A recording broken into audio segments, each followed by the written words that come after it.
Vida después de la vida. La expedición científica de Tom Harper.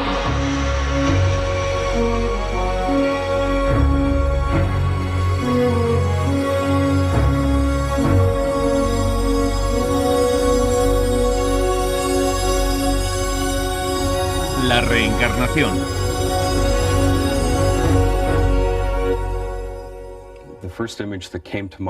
La primera imagen que acudió a mi mente fueron mis manos sujetando una barandilla helada. Cuando Darryl Rooney era joven, estaba inexplicablemente fascinado por el hundimiento del Titanic. Años después, durante una regresión hipnótica con Betty Binder, recordó su vida pasada que acabó a bordo del desgraciado crucero. Recordó de manera espontánea el nombre de otros miembros de la tripulación que luego logró verificar con unas viejas listas. Se negaba a relatar sus recuerdos, pero dada la seriedad de nuestra investigación, permitió que le entrevistáramos. Me encontraba en la cubierta de popa o algo así, y vi una serie de objetos vagos en la distancia. Eran los botes salvavidas. Vi que los pescantes estaban vacíos y los botes salvavidas fuera, y que tenía ante mí mi propio destino. Los botes se habían marchado, y yo me hundía con el barco. Es un recuerdo terrorífico. Me estremezco solo con recordarlo.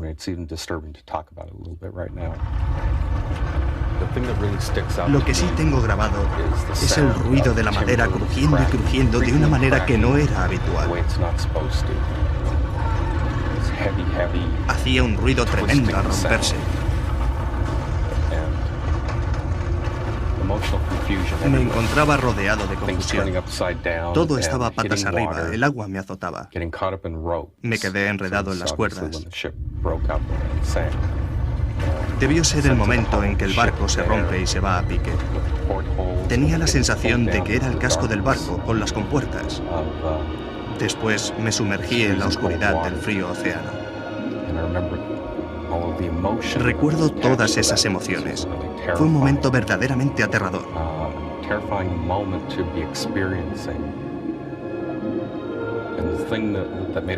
Lo más intenso de todo es que me estaba muriendo cuando, de repente, todas las emociones se esfumaron. Me preguntaron que a qué se debía, y contesté que me había alejado de mi cuerpo. Así fue como lo sentí.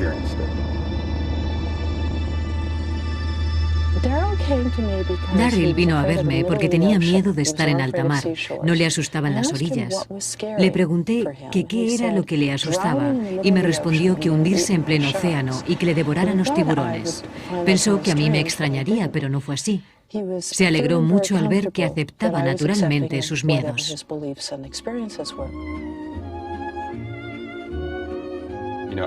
Yo no voy por ahí contándole a la gente que tuve una vida anterior en el Titanic.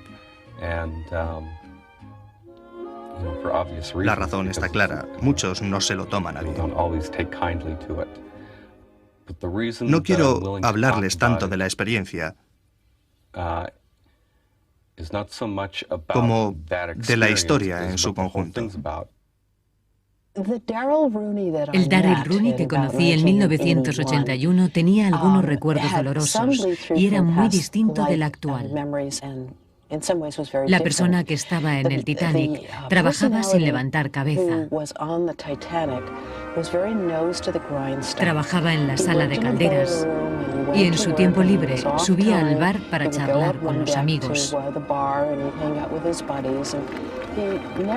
No tenía vida al margen del trabajo. Nunca subió a cubierta hasta el día en que el barco se hundió. Decidió realizar la regresión, no por algo relacionado con su trabajo, sino por una fobia que no lograba descifrar. Relatos como los de Darryl Rooney convencieron a Tom Harper, teólogo, periodista y autor del bestseller Vida después de la vida, de que debía dedicarse especialmente al tema de la reencarnación. En esta fase de mi investigación, ya sabía que los primitivos cristianos creían en la reencarnación, el regresar una y otra vez. También era consciente de que durante milenios casi 2/3 de la humanidad habían creído en ella de una u otra forma. Por lo tanto, debía esforzarme en ser lo más objetivo posible.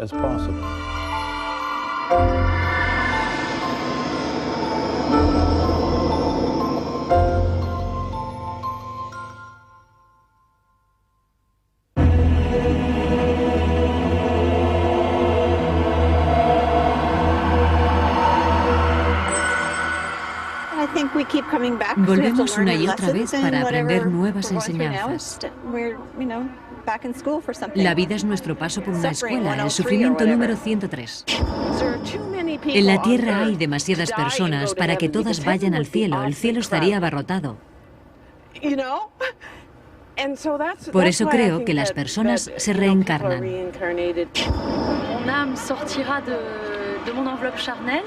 Mi alma abandona mi cuerpo porque ya no puede aguantar más en las tinieblas. Esperará a que haya otro cuerpo disponible y quiera utilizarlo para continuar, para vivir otra vida en la Tierra. O continuará con sus actividades, pero fuera del cuerpo humano. El alma es energía. Lo que Einstein dijo de la energía no se crea ni se destruye, solo se transforma. Eso básicamente es la espiritualidad. El alma nunca llega a destruirse, sino que viaja hasta otro cuerpo. Por lo visto, en otra reencarnación fui un chico de la calle. Fui hombre en otras vidas, eso está claro. Tengo una identidad bastante andrógina. Una identidad bastante masculina.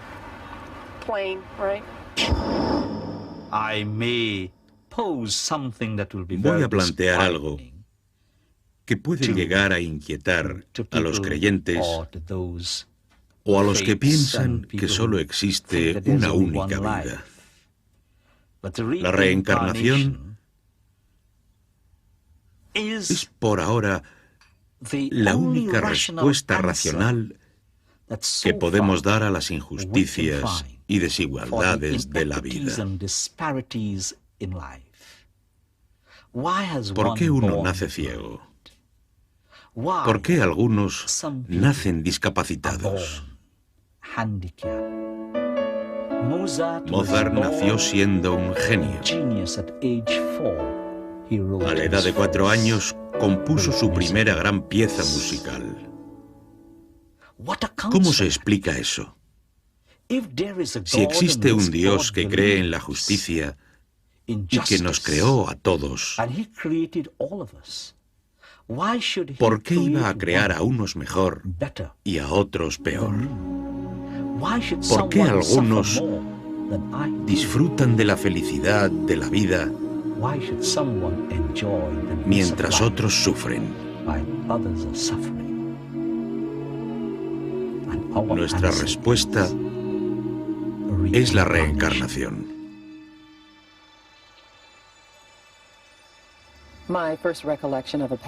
Mi primer recuerdo de una vida pasada fue a través de una mediadora.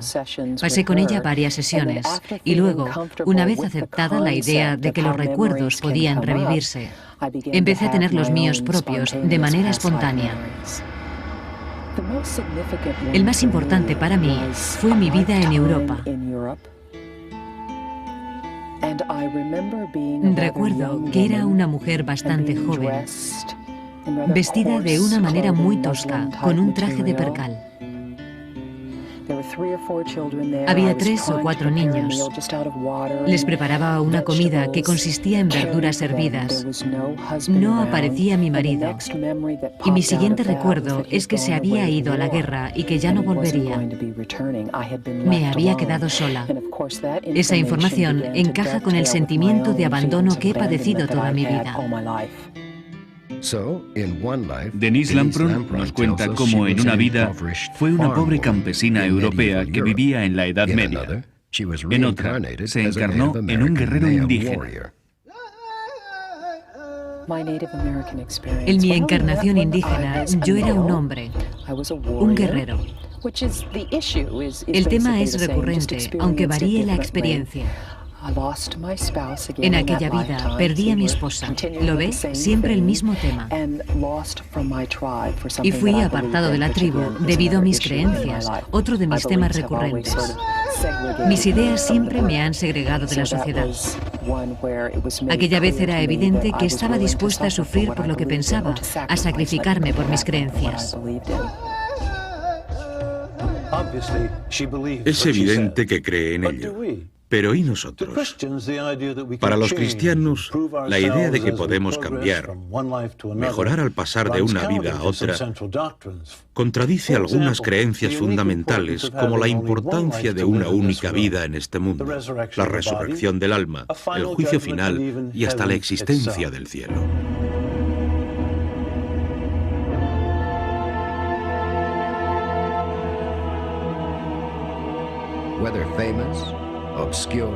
Hay un sorprendente número de personas de toda creencia y condición que afirman haber vivido otras vidas anteriores. El general George Patton habló sin tapujos de sus vidas anteriores cuando uno de sus superiores le dijo: George, debería haber estado con Napoleón. Y él le contestó muy serio: estuve con él.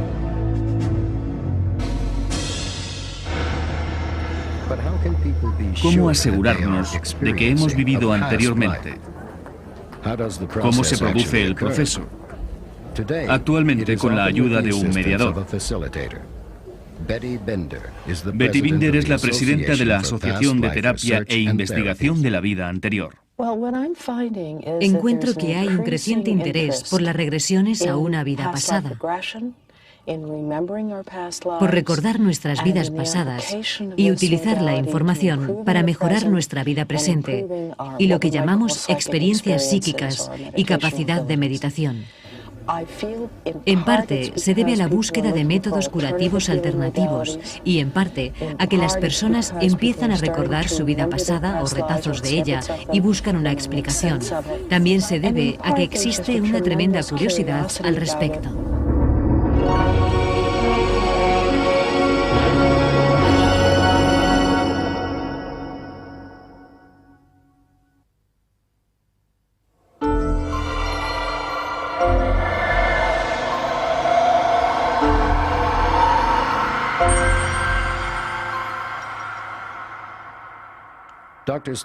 El doctor Stanislav Grof empezó investigando la mente y la conciencia en Checoslovaquia para luego trasladarse al final de los 60 al Centro de Investigación Psiquiátrica de Maryland. Hoy ejerce en California. Cualquiera que investigue los estados de alteración mental con un espíritu abierto descubrirá experiencias potentes en una vida anterior. Se trata simplemente de una experiencia enclavada en el espectro de los estados de alteración. Encuentras personas con experiencias en siglos pasados, en otros países y cosas así, con recuerdos personales. No se limitan a la experiencia, es algo más personal. Yo fui esa persona. No es la primera vez que me ocurre. Las personas encuentran muchos vínculos con su vida presente y eso produce un efecto curativo. Se trata de simples observaciones. Interpretar esas observaciones como la supervivencia del consciente es una de las distintas teorías y muy buena. Sin duda, mucho mejor que la tradicional en psiquiatría, y que consiste en descartar la observación por absurda. Opino que la idea de la reencarnación es incoherente. Superficialmente es atractiva, tiene que ver con el sufrimiento. ¿Por qué mi vida es tan desgraciada? ¿Porque hice algo malo en el pasado? ¿Por qué me asusta la altura? ¿Porque me ocurrió algo en mi vida pasada? Pero si se analiza seriamente, ¿qué es lo que se reencarna? Para que la reencarnación personal, tenga algún sentido, tiene que existir un alma, o un espíritu, o un yo, algo que tenga recuerdos. Nada de esto tendría sentido si no podemos traspasar nuestros recuerdos de una vida a la siguiente. Y es evidente que no podemos, así que me cuesta muchísimo creer que exista la reencarnación en su sentido más literal, la reencarnación personal. Así que cuando leo testimonios de niños en la India que al parecer recuerdan vidas pasadas, no consigo explicármelo. En gran medida, si fuera cierto, podría interpretarse como telepatía, clarividencia, si uno cree en ellas. Sea como fuere, las pruebas que existen de regresiones hipnóticas al pasado siguen sin convencerme. Ninguna ha conseguido convencerme de que existe una continuidad de una vida a otra. Pero otros investigadores contestarían a la doctora Blackmore señalándole pruebas sobre la reencarnación. El doctor Joel Wheaton, psiquiatra, catedrático de la Universidad de Toronto y autor de La vida entre la vida, aborda la cuestión.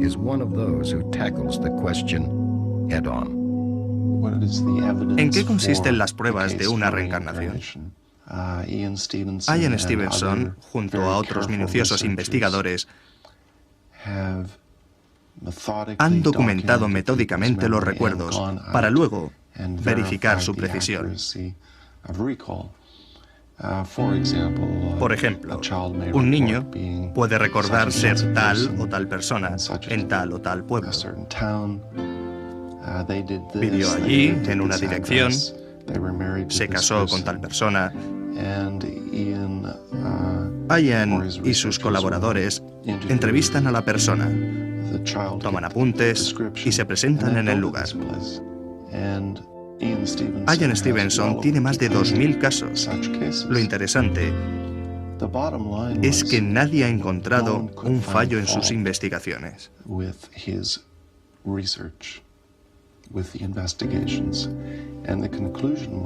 La conclusión es que o se acepta la hipótesis, la idea de la reencarnación, o estás obligado a aceptar la hipótesis de la supertelepatía. En Occidente, ambas hipótesis son igualmente incomprensibles y poco plausibles, pero las pruebas están ahí.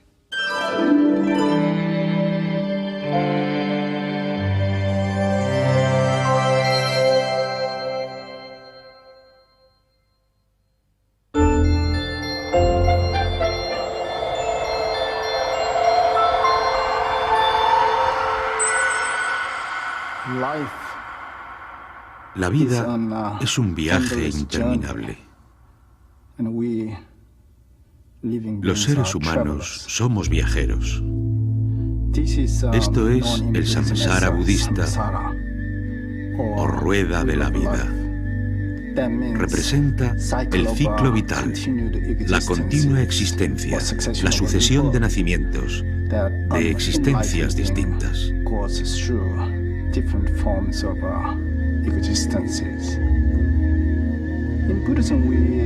Los budistas vemos la vida y la muerte en fases sucesivas.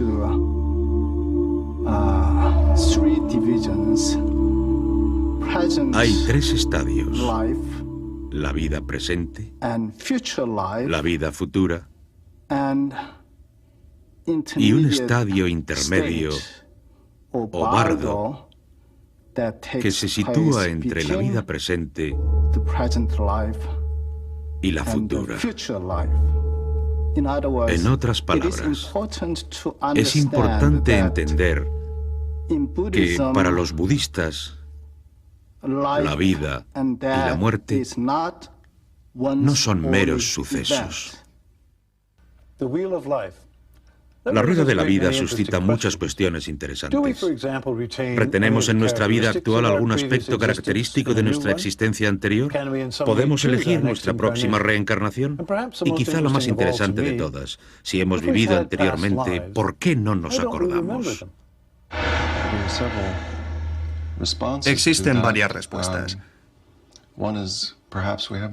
Una podría ser que no hemos vivido anteriormente. Quizás sea esta nuestra primera reencarnación. Es una posibilidad. Existe otra, Una persona que lleva tanto tiempo sin reencarnarse que no puede recordar.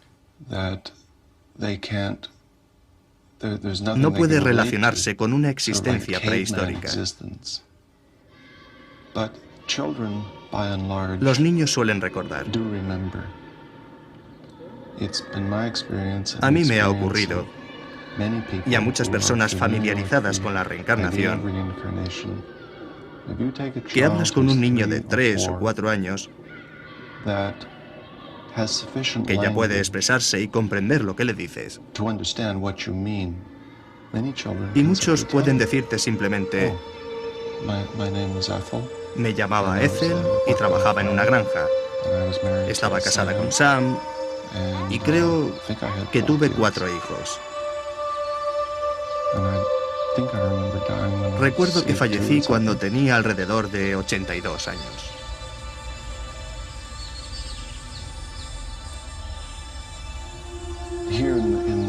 En Occidente, parece ser que cuando un niño empieza a ir al colegio, esos recuerdos se reprimen o desaparecen del consciente.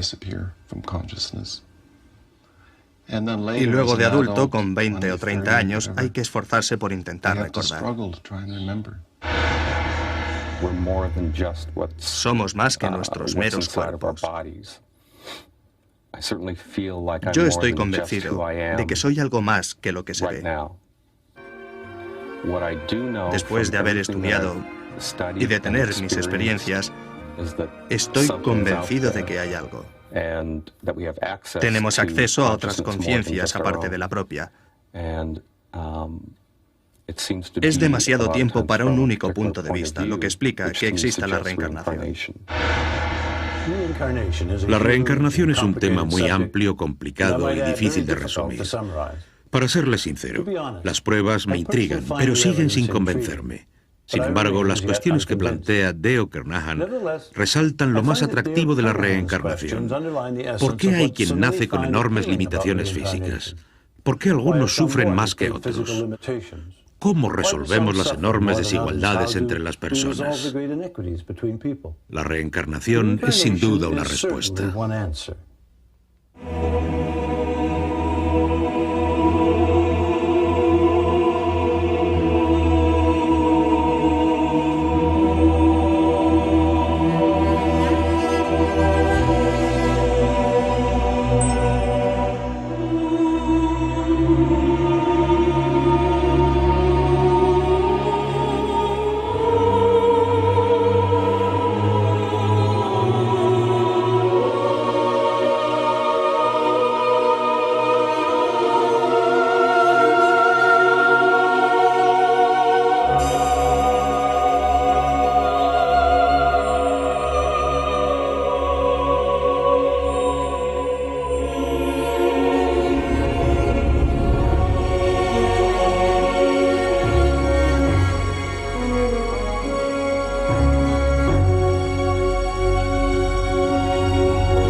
Vida después de la vida. La expedición científica de Tom Harper.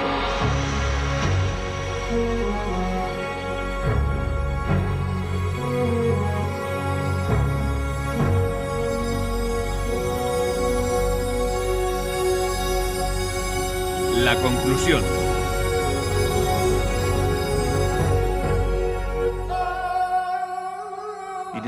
Cuentan que un amigo del profeta Salomón se encontró con el ángel de la muerte un día que paseaba por las calles de Jerusalén. El ángel de la muerte estaba muy enojado con él. Entonces se presentó ante el profeta Salomón y enseguida le solicitó ser trasladado a un lugar más seguro. Así que el profeta le envió a la India. Al cabo de un tiempo, Salomón se encuentra con el ángel de la muerte y le pregunta: ¿por qué asustaste a mi buen amigo? El ángel de la muerte responde: no le asusté, pero al verle me sorprendí, porque en mi libro está escrito que debía llevármele en la India. No entendía qué hacía en Jerusalén. Lo que demuestra que estés donde estés, la muerte te sorprenderá. Nadie puede escapar a la muerte cuando le llega el momento. Tras acumular una increíble cantidad de pruebas para su libro Vida después de la vida, el periodista, teólogo y escritor Tom Harpur sacó algunas conclusiones. Hemos llegado al último episodio de la serie, y a pesar de tanta investigación, solo podemos afirmar una cosa con total seguridad. Nadie logra salir de aquí con vida. Es la verdad que siempre ha sabido la humanidad. No le tengo miedo a la muerte, pero prefiero no estar presente cuando llegue. Woody Allen. En la era científica actual, muchas personas no se satisfacen con viejas verdades o sutiles engaños. Queremos más. Queremos conocer el destino, entenderlo, llegar a nuestra cita con la muerte teniendo cierta idea de a qué atenernos. Y en ciertos casos, incluso negarla y frustrarla.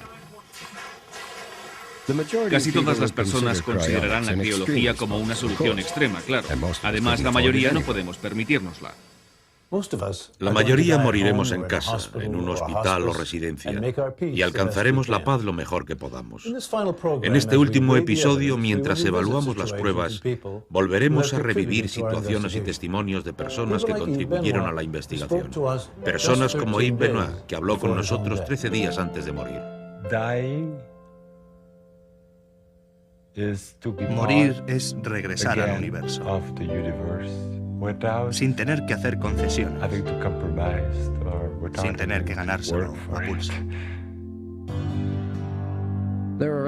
Hay otros que han observado el fenómeno de la muerte desde cerca para intentar descubrir qué nos ocurre al morir, si de verdad vamos a algún lugar, o si morir significa simplemente, como decía Shakespeare, yacer en frío encierro y pudrirte.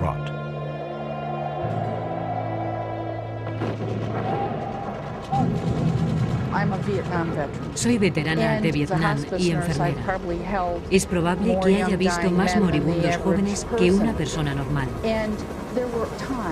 A veces tenías una abrumadora sensación de que, aun estando perfectamente despejada, aparecías por allí y algo pasaba.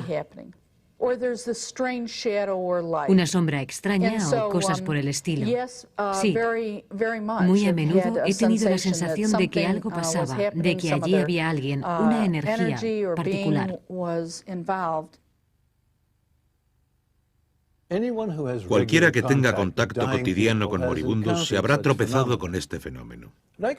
Puedo asegurarles por propia experiencia que la acumulación de datos resulta de lo más convincente. Empecé como un vulgar sacerdote de parroquia, muy apegado a los dogmas que aprendí en el seminario. Por obligación, traté regularmente con los moribundos de mi parroquia y empecé a percibir ciertas cosas que antes jamás había imaginado. A menudo tenía la impresión de que en el cuarto había otra presencia.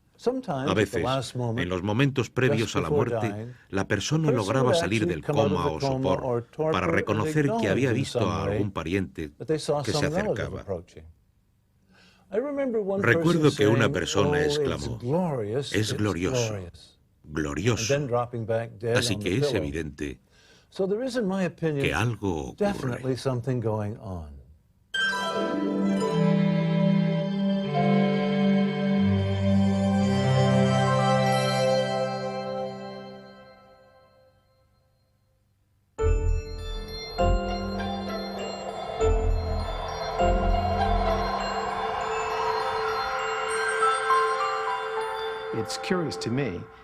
Resulta curioso que en las experiencias en el umbral de la muerte, muchas personas, y esto es un fenómeno universal, los parientes que ya han fallecido suelen salir a recibir a la persona.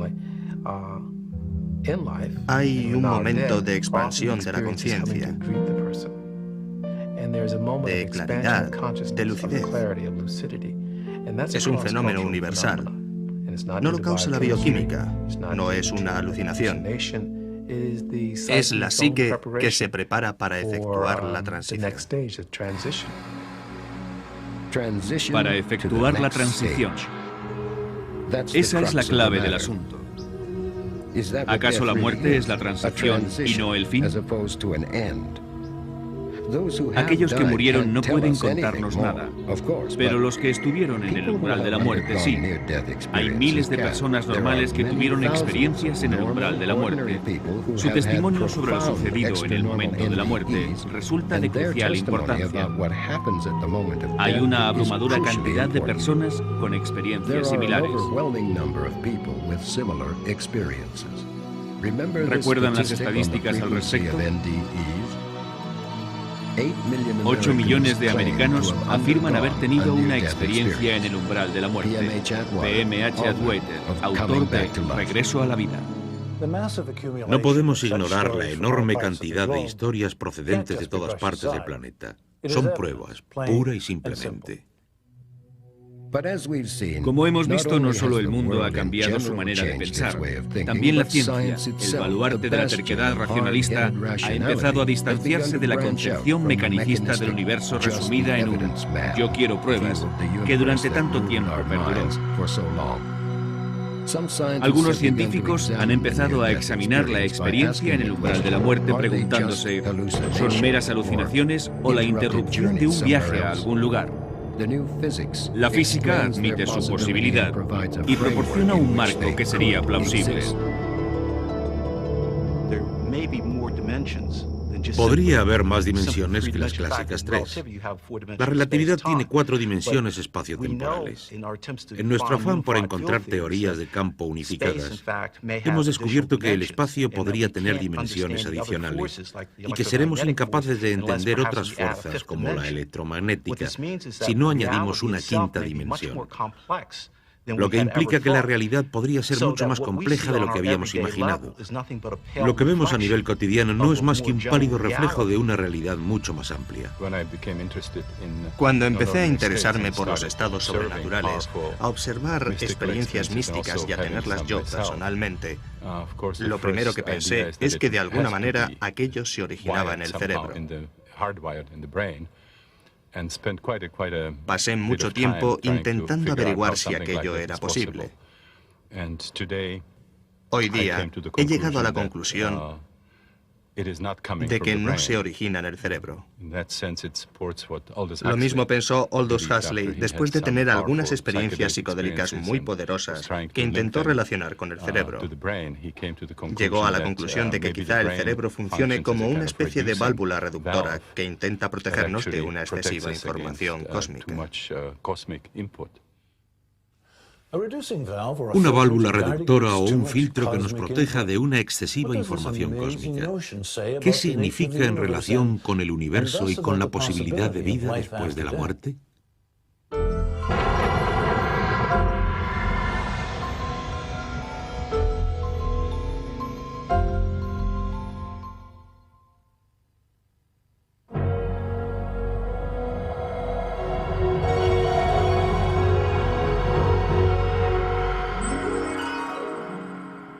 Ahora que estamos revisando testimonios, les pido que recuerden al Dr. Melvin Morse, un pediatra que pasó mucho tiempo estudiando a los niños con experiencias en el umbral de la muerte.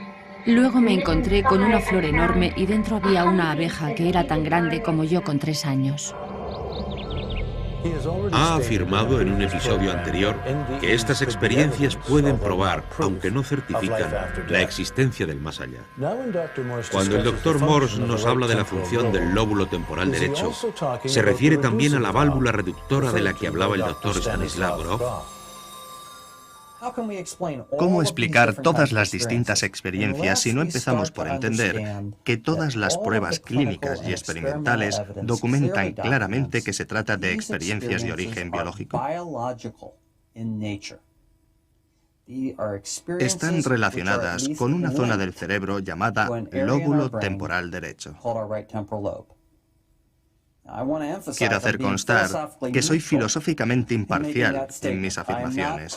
No hago comentarios sobre la realidad objetiva que estamos describiendo. Solo digo que estas experiencias no pueden tratarse aisladas. No podemos decir que el más allá sea una alucinación causada por el dolor, que la premonición de la muerte sea un fenómeno extraño del que la ciencia no quiere ocuparse, que la experiencia de la muerte compartida sea un adorno cultural de unos pacientes que reaccionan así guiados por su dolor y demasiado influidos por un programa televisivo. No son teorías que puedan servirnos de explicación. Una teoría que sí puede servirnos de explicación es la comprensión de que nuestros cerebros tienen la capacidad de percibir otra realidad bien documentada, tanto experimental como clínicamente, a través del lóbulo temporal derecho. Arnold Mandel, el gran neurobiólogo, lo expresó mejor que nadie cuando afirmó que el reino de los cielos se encuentra en nuestro lóbulo temporal derecho. Una vez que entendamos ese simple hecho que lleva 80 años siendo documentado en la literatura médica, una vez que nuestra ciencia y nuestra espiritualidad empiecen a aclararse al respecto, entenderemos que en una amplia variedad de situaciones clínicas, nuestro lóbulo temporal derecho puede activarse y permitirnos tener esa experiencia.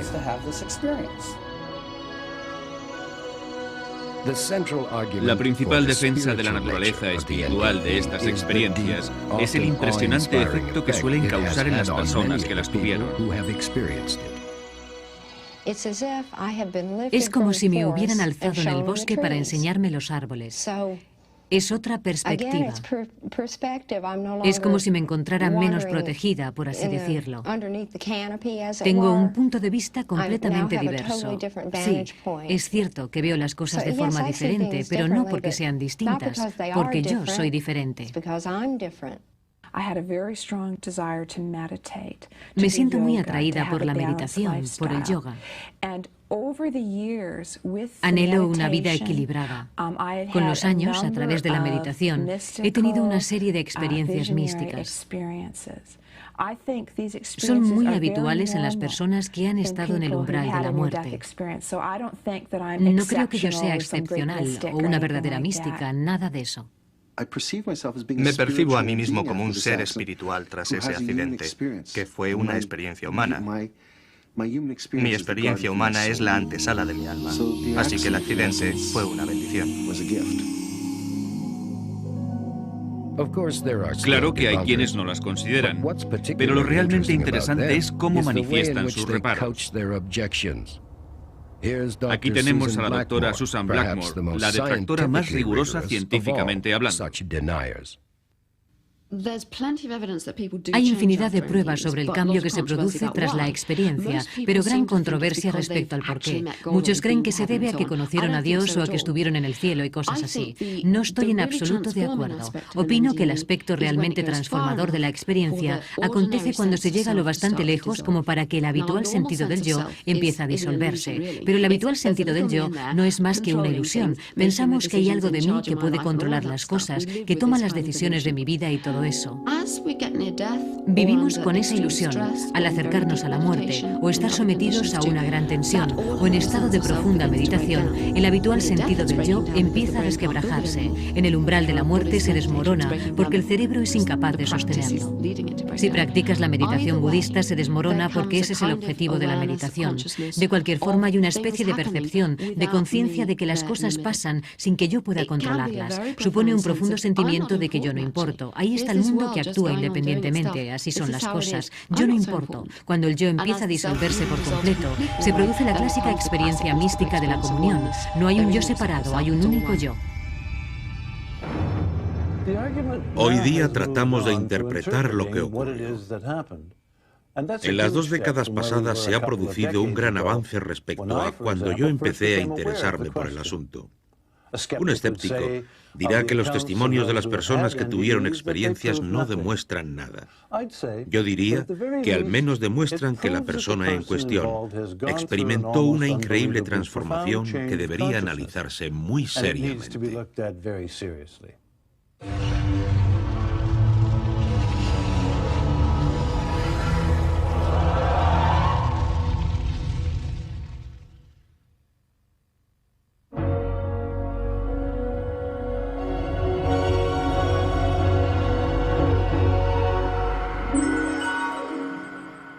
En esta serie hemos pretendido mostrarles que hay otros caminos de investigación además del testimonio personal.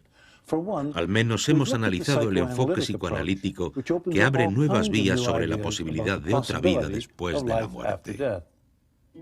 Jung dijo que el inconsciente creía en una vida después de la muerte. Él y sus seguidores registraron y analizaron miles y miles de sueños. En los sueños de las personas que estaban en el umbral de la muerte encontraron una afluencia de imágenes místicas arquetípicas asociadas con la muerte inminente, una cortina que cae, una vela que se extingue y cosas así. Imágenes clásicas en todas partes del mundo, a veces de naturaleza religiosa, lo que no es sorprendente. Después de todo, soñamos con imágenes reconocibles. Pero ahí está la clave del asunto. Según Jung, las imágenes también eran una demostración de que el inconsciente creía que la vida, de alguna manera, continuaba tras la muerte de la persona. Cory Bellard murió de leucemia con 9 años. La asistente social con quien habló antes de morir recuerda algunos de sus extraordinarios sueños. En sus sueños atravesaba un arco iris y llegaba a un lugar agradable y encantador que llamó Tierra del Verano. Allí había un castillo de cristal y estaban otros niños que había conocido durante su tratamiento contra el cáncer. Le encantaba ir a la Tierra del Verano y cada vez pasaban más y más tiempo en esos sueños, hasta que percibió que su familia estaba preparada emocionalmente para aceptar su decisión de marcharse definitivamente.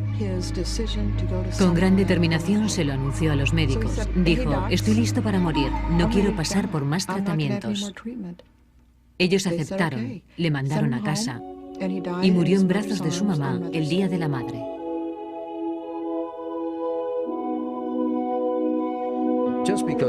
El que todos creamos algo de manera subconsciente no significa que sea cierto. Pero no hay que olvidar que tampoco significa que sea falso. Tengo la impresión de que la psique humana es de una gran ingenuidad y se vale de una imaginería arquetípica muy abundante para mostrarnos su arraigada creencia de que la vida continúa tras la disolución física. La psique no es algo que podamos manipular a nuestro antojo, y mucho menos cuando nos estamos muriendo. Esta es una prueba más valiosa, si cabe, que la experiencia en el umbral de la muerte. En el curso de la serie hemos analizado otro tipo de pruebas, las experiencias de niños moribundos, que muchas personas consideran más próximos a la naturaleza, a los sentimientos puros. Las creencias de las distintas religiones, que a pesar de su diversidad, coinciden en creer que existe un más allá. Las pruebas a favor y en contra de la reencarnación. Hay montañas de testimonios, de estadísticas, de argumentos, y aún así no conseguimos demostrar nada porque estamos tratando lo inefable, algo que ni siquiera sabemos cómo llamar y mucho menos describir de manera convincente. Pero algo ocurre. Como médico, me siento en la obligación de compartir lo que sé y mi perspectiva con la sociedad. Ya va siendo hora de que dejemos de etiquetar a las personas que tienen una experiencia espiritual o paranormal como gente que sufre alucinaciones o que imagina cosas. Tal y como dijo Carl Jung, el gran psiquiatra suizo, la intuición de la esencia del ser es la máxima experiencia humana. No es una enfermedad, no es una locura. Como médico, me siento obligada a confesar que también me ocurrió a mí. Tuve una experiencia en el umbral de la muerte. Tuve un despertar espiritual. He sido clarividente.